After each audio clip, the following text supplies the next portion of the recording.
దేవునికి స్తోత్రం. దేవుని నామానికి మహిమ కలుగునుగాక. మన ప్రియ రక్షకుడైన క్రీస్తు నామం పేరిట ప్రతి ఒక్కరికి నా హృదయపూర్వక వందనములు. ఈ దిన వాక్యం మనం చూసుకున్నట్లయితే, నీ దేవుడైన యెహోవా భూమి మీద ఉన్న సమస్త జనుల కంటే నిన్ను హెచ్చించును. ద్వితీయోపదేశ కాండము 28వ అధ్యాయం 1వ వచనంలో మనం చూసినట్లయితే, నీ దేవుడైన యెహోవా భూమి మీద ఉన్న సమస్త జనుల కంటే కూడా నిన్ను హెచ్చించును అని ఈ యొక్క వాక్యం ద్వారా ప్రభు మాట్లాడుతూ ఉన్నారు. ద్వితీయోపదేశ కాండం 28వ అధ్యాయంలో మనం చూసినట్లయితే దీవెనలు ఆశీర్వాదాలు అనేది మనం అక్కడ చూస్తూ ఉంటాము.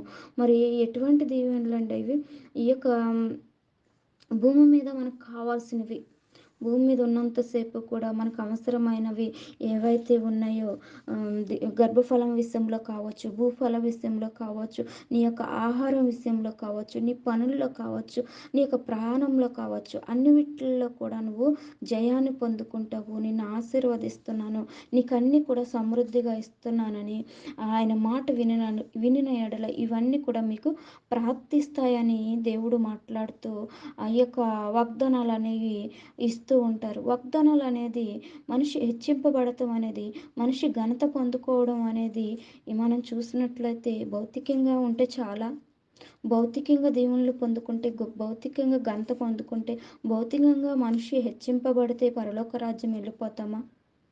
ఆయన యొక్క ఆశీర్వాదం అంటే ఏంటి?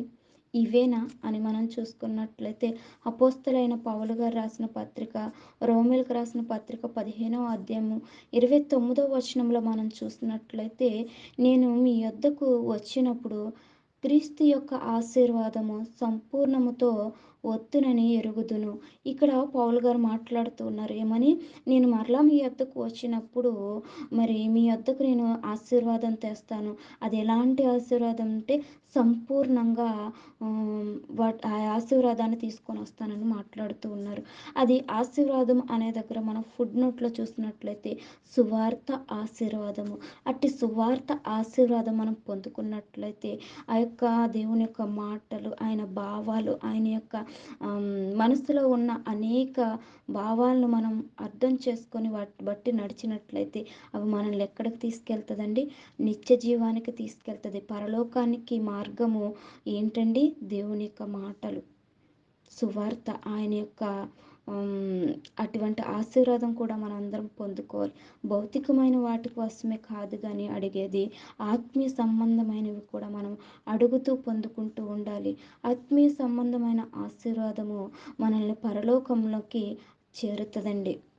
ఆయన క్రీస్తునందు పరలోక విషయంలో ఆత్మీయ సంబంధమైన ప్రతి ఆశీర్వాదమును మనకు అనుగ్రహింపబడ్డాడండి. క్రీస్తునందు మనకు అనుగ్రహింపబడిన వాగ్దానము, ఆశీర్వాదం ఏదైతే ఉందో అది ఆత్మీయ సంబంధమైన ఆశీర్వాదము.